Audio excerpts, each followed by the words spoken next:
선교사역과 구제사역에 온전히 쓰일 줄 믿사오며 이 모든 말씀 예수님의 이름으로 기도드립니다. 아멘. 좋은 아침입니다. 사람이 사는 데 있어 말처럼 신비로운 게 없는 것 같습니다. 이 말 속에는 한 사람의 인격과 한 나라의 문화와 그리고 한 시대의 역사를 다 담고 있으니 말이지. 아침에 눈 뜨면서부터 눈 감을 때까지 하는 게 말 아닙니까? 가장 쉽게 하면서도 가장 어려운 게 말인 것 같습니다. 그 중에서도 한국말이 참 어렵습니다. 제 나이 이상의 어른들은 누가 음식을 권하면 일단 사양하는 것이 하나의 미덕처럼 여겨집니다. 식사 더 드실래요? 아니요, 괜찮습니다. 권사님, 제가 신방 한번 갈까요? 아니요, 목사님 오지 마세요. 아마 대부분이 그럴 겁니다. 그렇다고 정말 밥상 치운다든지 아니면은 신방 안 가면 어떤 일이 벌어질까요? 인정머리 없는 사람이 되고 서운해들 하지 않겠습니까? 괜찮습니다 하는 말 속에는 조금만 더 주세요 하는 말이 들어있으니 참 알아듣기가 쉽지가 않지요.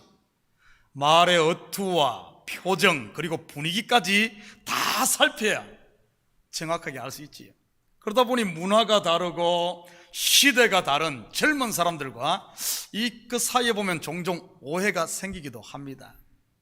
그런데 한국말보다 더 어려운 게 이 하나님 말씀인 성경인 것 같습니다. 왜냐하면 성경은 성령의 감동이 없이는 단 한 자도 그 뜻을 이해할 수 없으니 말이지요. 목사님 왜 모릅니까? 읽으면 다 알지요. 정말 그럴까요? 성경 66권을 100번을 읽고 심지어 다 외웠다고 아는 것일까요? 아닙니다. 유대인들은 어려서부터 성경을 배우고 암송합니다. 그리고 예수님의 제자들도 예외는 아니었지요. 매일 동거동락하며 예수님으로부터 직접 말씀을 들었습니다. 그런데도 그들의 반응이 무엇이었습니까? 마가복음 8장 17절 18절입니다. 예수께서 하시고 이르시되 너희가 어찌 떡이 없으므로 수군거리느냐? 아직도 알지 못하며 깨닫지 못하느냐? 너희 마음이 둔하냐?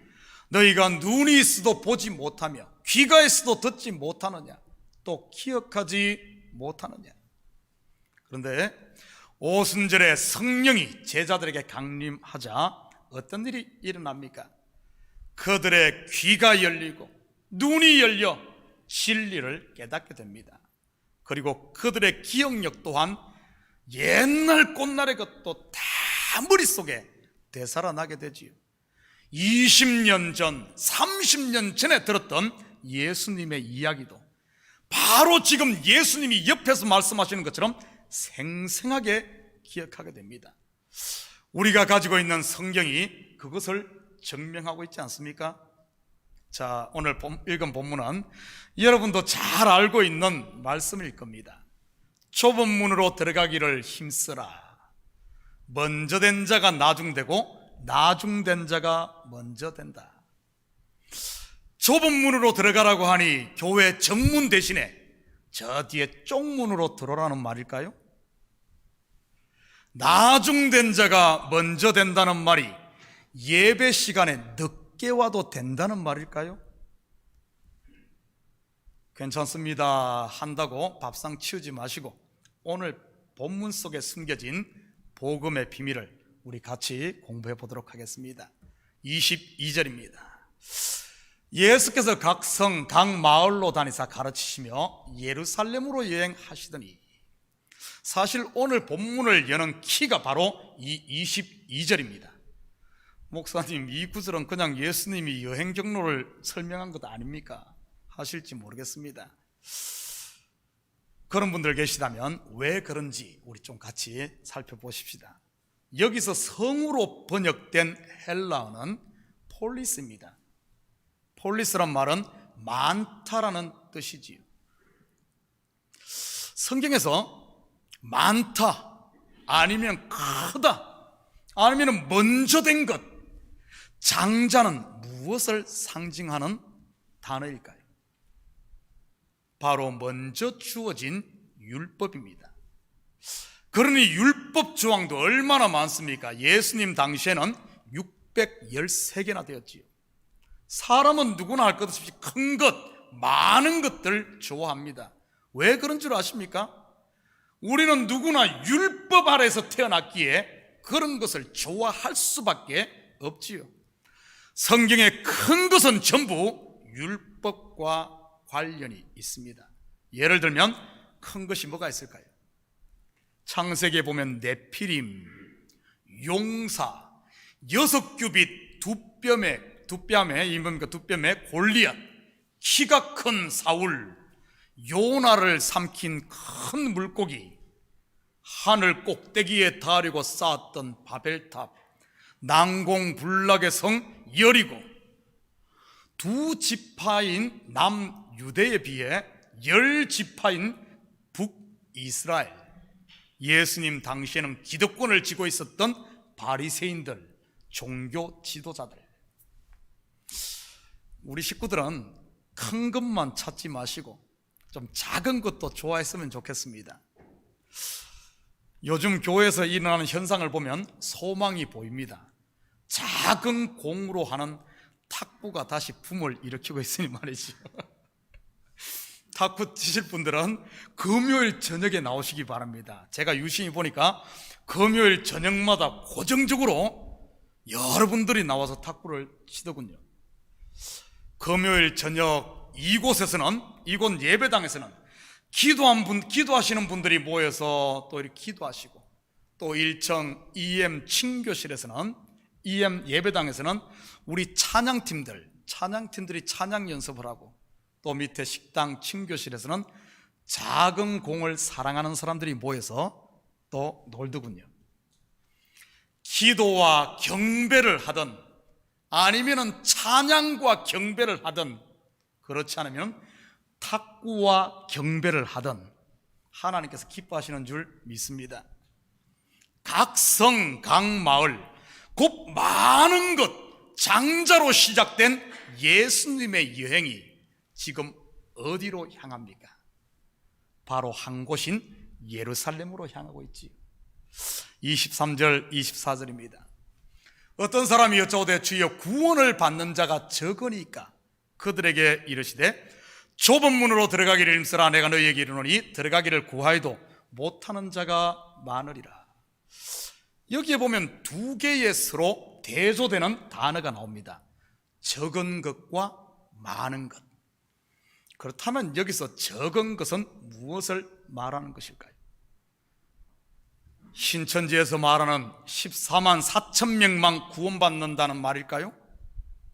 아니면 일부 교회에서 자기 교회에 와야만 구원받는다는 소리일까요? 각 교회에서 신앙생활 잘하는 1등부터 10등까지만 잘라서 구원받는 말일까요? 그렇지 않으면 예배생활, 사회생활, 가정생활, 그리고 선교와 봉사생활 점수 내서 평균 점수가 80점 이상 되는 사람만 구원받는다는 말일까요? 혹시 여러분들 그렇게 생각하고 있지는 않습니까? 그렇다면 하나님의 눈에 무엇이 적은 것이며 무엇이 많은 것일까요? 하나님께는 하루가 1000년 같고 1000년이 하루 같다고 하는데 말이지, 또한 하나님의 어리석음이 사람의 지혜로움보다 낫다고 하지요. 영원하시며 무한하신 그분에게 많고 적음이 무슨 의미가 있을까요? 무한대라는 영원 가운데 어떤 수를 거기다 더한다고 한들 그걸 크다고 말할 수 있을까요? 적은 자는 많은 자와 대조를 이룬다고 앞에서 제가 설명을 했습니다. 그런데 예수님의 대답이 무엇입니까? 좁은 문으로 들어가기를 힘쓰라. 예수님의 대답이 좀 동문서답 같지 않습니까? 적은 자가 구원받습니까? 이렇게 물었는데 이렇게 말하니 말이죠. 만약에 예수님이 그렇게 물었다면 이렇게 대답해야 되는 것 아닙니까? 그래, 777명밖에 천국에 못 들어가 하든지, 아니면 교회 다니는 사람 중에 3분의 1만 들어가 해야 맞지 않습니까? 그런데 예수님의 대답은 좁은 문으로 들어가기를 힘쓰라, 이렇게 말하네요. 무슨 뜻일까요? 여러분, 이 말은 많은 것으로는 못 들어가고 적은 것으로만 들어갈 수 있다는 이런 말입니다. 그렇다면 먼저 이 좁은 문이 무엇을 말하는지 같이 보십시다. 요한복음 10장 7절에서 9절입니다. 그러므로 예수께서 다시 이르노니 내가 진실로 진실로 너희에게 말하노니 나는 양의 문이라. 나보다 먼저 온 자는 다 절도여 강도니 양들이 듣지 아니하였느니라. 내가 문이니 누구든지 나로 말미암아 들어가면 구원을 받고 또는 들어가며 나오며 꼴을 얻으리라. 여기서 좁은 문은 누구를 말합니까?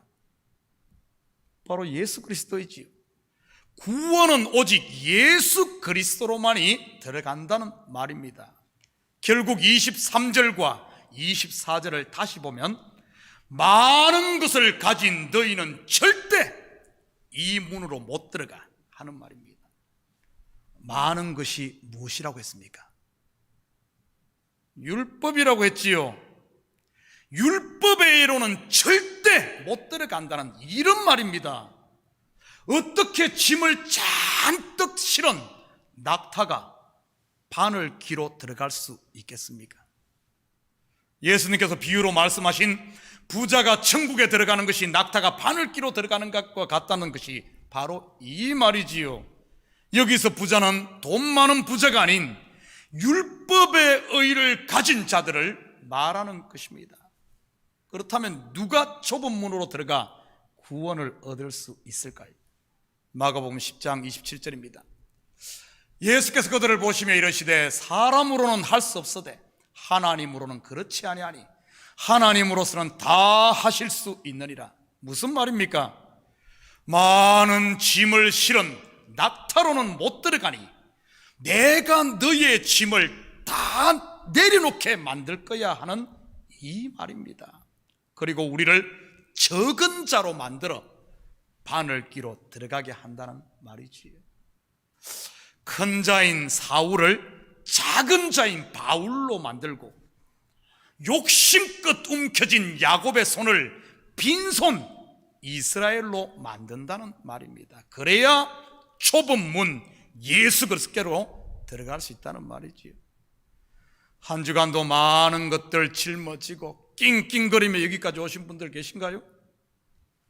수고하고 무거운 짐들 다 내려놓으시고 평화의 도시 예루살렘으로 예수님과 함께 들어가시기를 축복합니다.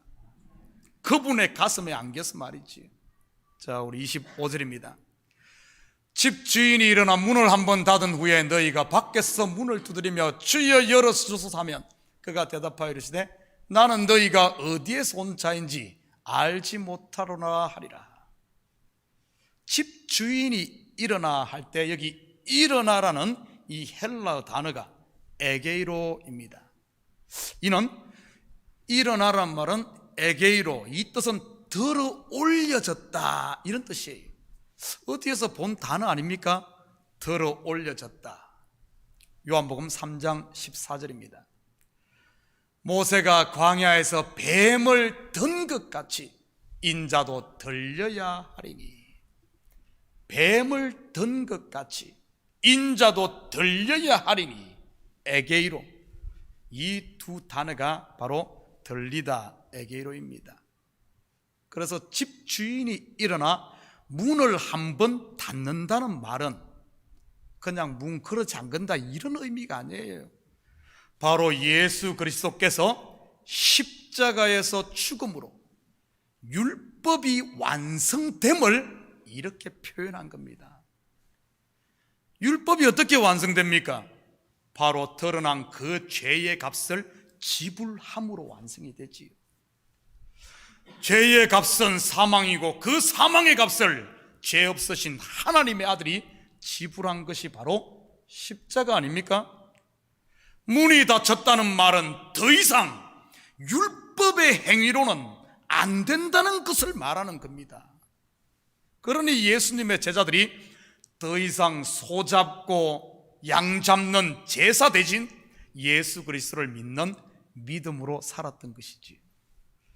예수님께서는 친히 십자가와 부활로 구원을 완성하시고 우리에게 그것을 은혜로 주고자 하는데, 그것은 거부하면서 여전히 율법의 행위로 구원 얻으려고 하고 있는 이 모습을 말하는 겁니다.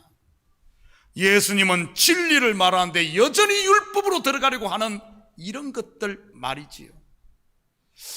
우리는 이러한 모습을 예수님과 니고데모와의 대화에서 만나볼 수 있습니다. 예수님은 진리로 말하는데 나는 율법으로 듣는, 이게 서로 맞지 않는 이런 것들. 요한복음 3장 3절 4절입니다. 예수께서 대답하여 이르시되 진실로 진실로 내게 이르노니 사람이 거듭나지 아니하면 하나님 나라를 볼 수 없느니라. 니고데모가 이르되 사람이 늙으면 어떻게 날 수 있사옵나이까? 두 번째 모태에 들어갔다가 날 수 있사옵나이까? 이런 대화를 젊은이들 언어로 사오정이라는 말 들어봤습니까? 나는 이 말하는데 전혀 엉뚱한 소리 하는 사오정. 혹시 하나님 앞에 우리가 지금 사오정으로 살고 있지는 않습니까? 사실 제자들도 성령을 받기 전에는 마찬가지였지요. 예수님께서 사마리아 수가성에 도착했을 때 내게는 너희가 알지 못하는 먹을 양식이 있다고 하자 제자들이 뭐라고 했습니까? 누가 잡수실 것 갖다 드렸나? 이런 소리 하잖아요. 더 이상 율법의 의로는 들어갈 수 없음에도 여전히 주여 주여 하고 있는 이들이 있지요. 예수님의 비유에 보면 양과 염소 비유에 나오는 왼편의 염소들입니다. 마태복음 25장 44절 45절입니다. 그들도 대답하여 이르되 주여 우리가 어느 때에 주께서 줄이신 것이나 목마르신 것이나 나그네 되신 것이나 헐벗으신 것이나 병드신 것이나 옥에 갇히신 것을 보고 공양하지 아니하더이까? 이에 임금이 대답하여 이르시되 내가 진실로 너희에게 이르노니 이 지극히 작은 자 하나에게 하지 아니한 것이 곧 내게 하지 아니한 것이니라 하시리니, 율법으로 쌓은 쓰레기 더미의만 잔뜩 짊어지고 와서 좁은 문으로 들어가겠다고 낑낑거리니 들어갈 수 있겠습니까? 여러분, 바리새인들의 기도도 마찬가지지요. 누가복음 18장 11절 12절입니다. 바리새인은 서서 따로 기도하여 이르되 하나님이여 나는 다른 사람들 곧 호색 불의 간음을 하는 자들과 같지 아니하고 이 세리와도 같지 아니함을 감사하나이다. 나는 일회에 2번씩 금식하고 또 소득의 11조를 드리나이다 하고. 여러분, 혹시 이 모습이 내 모습은 아닙니까? 예수님은 알지 못한다고 하는데 나 혼자 예수님을 다 안다고 한다면 그 예수는 분명 하나님의 아들 예수가 아닌 내가 만든 금송아지 예수임에 틀림없지요. 한마디로 예수 믿는다고 하지만 실상은 자기의 우상을 만들어 놓고 스스로 만족하고 사는 그 말이지. 그러니 점점 은혜와 평화의 도시 예루살렘이 아닌 예수를 믿으면서 구속과 속박의 애굽으로 내려가는 것이고요. 여러분 스스로 점검해 보시기 바랍니다. 신앙의 나이가 들수록 점점 자유한지 아니면은 점점 눌리는지 말이지요. 이러한 모습들이 바로 닫힌 문 밖에서 율법으로는 안 된다고 하는데 그 닫힌 문 밖에서 문만 두드리고 있는 그 모습이지요. 한마디로 남의 집 문 두드리는 꼴입니다. 여러분 같으면 누가 녹화한다고 막 문 열어줍니까? 인터컴으로 이렇게 보니 모르는 사람인데 열어줄 사람이 어디 있겠습니까? 26절 27절입니다. 그때 너희가 말하되 우리는 주 앞에서 먹고 마셨으며 주는 또한 우리에게 길거리에서 가르치셨나이다 하나 그가 너희에게 말하여 이르되 나는 너희가 어디에서 왔는지 알지 못하노라. 행악하는 모든 자들아 나를 떠나가라 하리라. 이스라엘 백성들이 길거리에서 먹고 마시고 배운 때가 언제일까요? 먼저는 출애굽 광야 40년입니다. 그때 그들은 만나를 먹었고 물을 마셨고 그리고 말씀을 배웠지요. 그런데 그들이 어떻게 됐습니까? 광야에서 다들 죽어갔지 않습니까? 왜요? 바로 율법으로만 먹고 진리로 이 말씀을 먹지 않았기 때문이지요. 또 한 번 있습니다. 언제일까요? 바로 예수님께서 육신을 입고 오신 공생의 기간입니다. 그때 많은 무리들이 오병이어의 기적을 통해 떡도 먹고 물고기도 먹고 많이들 먹었지요. 그때도 대부분의 군중들은 여전히 율법으로 먹었습니다. 그러니 그들의 마음이 완악해져서 예수님을 십자가에 못 박으라고 외쳤던 것이지요. 이렇게 하나님의 말씀을 율법으로만 먹는 것을 성경은 행악하는 자라고 말합니다. 여러분, 우리가 남의 것 도둑질하고 남을 두들겨 패고 성경은 그런 거 이야기하는 것 아닙니다. 행악하는 자는 하나님께서 구원을 완성하고 우리에게 주려고 하는데 그거는 거부하면서 필요 없습니다, 나는 내 힘과 내 의로 스스로 구원 얻겠습니다 하며 엉뚱한 데 가서 외치고 하는 그 자체가 행악이라는 거예요. 신앙생활을 통해 하나님의 마음을 알지 못하고 자기 복받을 생각만 하고 있고 이것저것 열심으로 하는 것, 사실 알고 보면 하나님 앞에 그게 행악하는 것이란 겁니다. 사도 바울도 같은 고백을 하고 있지요. 디모데전서 1장 13절에서 15절입니다. 내가 전에는 비방자요 박해자요 폭행자였으나 사도 바울이 사람 패고 댕겼습니까? 사도 바울은 우리가 지금 말하는 도덕률, 율법을 하나도 빠뜨리지 않고 율법의 의로는 흠이 없을 만큼 다 지킨 사람입니다. 그런데 예수를 만나고 나니까 내가 지금까지 도둑질하지 않고 봉사하고 잘했던 것이 알고 보니까 그게 바로 폭행이었구나, 그게 바로 박해였구나, 그게 바로 행악하는 것이었구나, 그 이야기를 하고 있는 거예요. 폭행자였으나 도리어 긍휼을 입은 것은 내가 믿지 않을 때 알지 못하고 행하였습니다. 우리 주의 은혜가 그리스도 예수 안에 있는 믿음과 사랑과 함께 넘치도록 풍성하였도다. 믿보다 모든 사람이 받을 만한 이 말이요, 그리스도 예수께서 죄인을 구원하시려고 세상에 임하셨다 하였도다. 죄인 중에 내가 괴순이라. 한마디로 진리를 보지 못하고 율법으로만 쌓았던 모든 것이 다 죄였다는 겁니다. 모든 자들아 나를 떠나가라. 여러분, 무슨 말입니까? 그러고 있으면 우리를 지옥 보낸다는 말일까요? 아닙니다. 오늘 본문의 이야기는 전부 내 속에서 일어나고 있는 내 이야기입니다. 이 말은 하나님께서 눈에 보이는 것만 쫓고 자기 배만 위하는 이러한 육신의 생각들을 내 속에서 다 쫓아내고 제거하시겠다는 약속의 말씀인 것입니다. 광야 40년이 바로 하나님께서 행악하는 자를 제하는 기간이었지요. 그리고 우리의 신앙생활이 결국 내 속에 있는 이러한 출애굽 1세대 곧 옛사람을 쫓아내는 것이 신앙생활입니다. 누가요? 바로 하나님이 말이죠.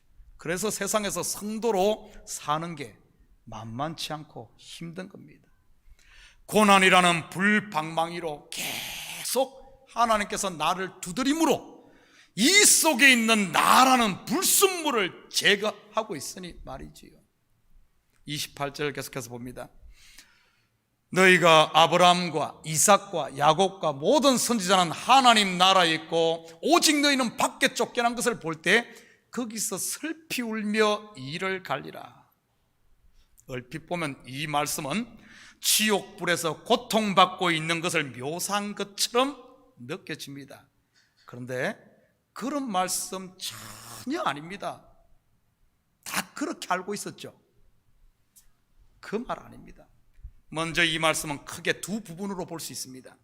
한쪽은 하나님 나라 안에, 그리고 한쪽은 밖에 말이지요. 여기서 중요한 단어가 바로 볼 때에입니다. 볼 때. 너희가 이것을 볼 때에, 이 볼 때에 이 번역된 이 단어가 헬라 원어로는 호라오입니다. 호라오. 이는 곧 깨달아 완전히 안다, 즉 진리를 깨달아 안다라는 말입니다.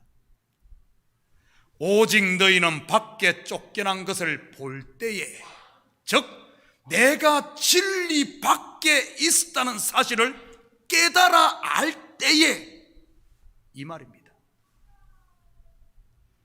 하나님의 말씀에 눈이 열리고 나니 내가 진리 밖에 곧 율법 안에 있었다는 사실을 아는 것이지요. 그러고 나니 내가 지금까지 속았구나 하고 슬피 우는 것입니다. 이 진리를 깨닫는 순간 율법 안에 계속 머물 수 있을까요? 절대 있을 수 없지요. 사도 바울의 고백처럼 내가 가지고 있었던 그 율법 안에 있었던 이 모든 것들을 배설물처럼 그냥 버려버리는 겁니다. 사실은 진리를 깨닫는 순간 그는 벌써 진리 안에 있는 것입니다. 아브라함과 이삭과 야곱과 모든 선지자의 글이 바로 그리스도 안에 있는 진리를 말하는 것이구나 하는 것을 깨달으며 이 말을 친다는 말이지요. 그걸 깨닫지 못할 때는 뭐를 막 하려고 막 이렇게 했는데, 구약의 모든 십계명부터 해가지고 짐승을 잡고 안식일을 지키고 절기를 지키고 정결하게 살고 모든 했던 것이 다 예수 안에 있는 진리를 이야기하는구나 하는 것을 깨달아 안다는 말입니다. 저는 우리 성도들이 날마다 말씀을 들을 때마다 이런 일이 있기를 축복합니다. 내가 지금까지 속았구나, 울며 이를 갈아야 합니다. 그래야만 율법의 많은 짐들, 무거운 짐들을 내려놓고 좁은 문으로 들어가니까요. 곧 평강의 도시 예루살렘으로 향하는 것이지. 29절 계속해서 봅니다. 사람들이 동서남북으로 도와서 하나님의 나라 잔치에 참여하리니, 이들이 누구겠습니까? 예수님과 함께 예루살렘으로 향하는 진리를 깨달아가는 저와 여러분 아니겠습니까? 30절 같이 봅니다. 보라, 나중된 자로서 먼저 될 자도 있고 먼저 된 자로서 나중될 자도 있느니라 하시더라. 여러분, 이스마엘과 이삭, 누가 나중된 자입니까? 이삭입니다. 에서와 야곱, 누가 나중된 자 동생입니까? 야곱이지요. 자, 대답들 합니다. 이제 율법과 진리, 누가 나중입니까? 진리입니다. 그 사람인 나와 속 사람인 나, 누가 나중입니까? 속 사람인 나이지요. 그렇다면 나중된 자로서 먼저 된다는 말이 무슨 뜻일까요? 바로 나중된 속 사람인 나를 하나님의 아들, 곧 먼저 된 자, 장자로 만들어 하나님의 나라를 상속하게 하신다는 하나님의 약속이요 선언인 것입니다. 예배 시간 늦게 와도 된다는 말 아닙니다. 신앙생활 대충 꼴찌하면 1등 되니까 대충 해도 된다는 말 아닙니다. 우리는 전부 그 사람으로 태어납니다. 율법 아래 태어나. 그런데 성령이 오심으로 우리 속의 속사람, 나중된 자를 지금은 우리의 모습 속에 여전히 율법 속에서 짐지고 사는 우리를 하나님께서는 반드시 불방망이로 우리를 깨뜨려서 이런 것들 큰 자를 작은 자로, 적은 자로 반드시 만들어 내가 너를 바늘귀로 들어가게 할 거예요. 좁은 문으로 들어가게 할 거예요. 예수의 문으로 들어가게 할 거예요. 그래서 하늘의 기업을 장자에게 상속하듯이 상속하게 할 거예요. 사랑하는 성도 여러분, 적은 자만이 좁은 문으로 들어갈 수 있습니다. 그래서 오늘도 하나님께서는 말씀의 불방망이로 보이는 것 곧 율법으로만 알고 있는 우리의 상식을 깨뜨리는 것입니다. 가루로 만들어야 들어갈 수 있으니 말이지요. 그럴 때마다 우리는 호라우하게 되는 것이지요. 진리를 깨달아 아는 것입니다. 바로 율법 안에는 생명이 없다는 사실을 말이지요. 그러면서 움켜쥐고 있던 것들을 하나씩 하나씩 울면서 버리게 되는 겁니다. 울며 이를 가는 것이 복인 줄 믿습니다. 오호라, 나는 공고한 사람이로다. 누가 이 사망의 몸에서 나를 건져내랴. 사도 바울의 이 울부짖는 울며 이를 가는 이 외침이 바로 호라오이지요. 진리를 깨달은 겁니다. 그럴 때 그의 입에서 나온 고백이 무엇입니까? 우리 주 예수 그리스도로 말미암아 하나님께 감사하리로다. 울며 이를 갈았던 사도 바울의 입에서 감사가 터지고, 그리고 이런 고백을 합니다. 로마서 8장 1절 2절입니다. 그러므로 이제 그리스도 예수 안에 있는 자에게는 결코 정죄함이 없나니 이는 그리스도 예수 안에 있는 생명의 성령의 법이 죄와 사망의 법에서 너를 해방하였습니다. 사랑하는 성도 여러분, 이 한 주간도 이 말씀 꽉 부여잡고 감사하며 하나님 나라의 잔치를 마음껏 맛보며 사는 이런 복된 성도들 되기를 주님의 이름으로 축복합니다. 같이 기도합니다. 사랑의 아버지 하나님, 참으로 감사를 드립니다.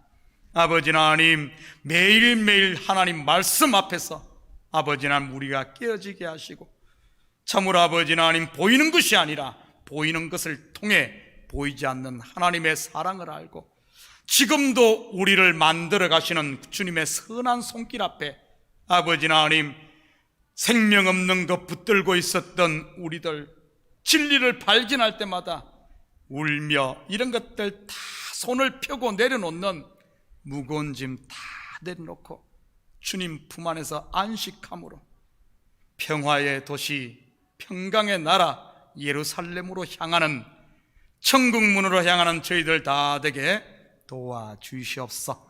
감사드리며 예수님의 이름으로 기도드립니다. 아멘. 자, 우리 다 같이 자리에서 일어납니다. 우리 찬송 521장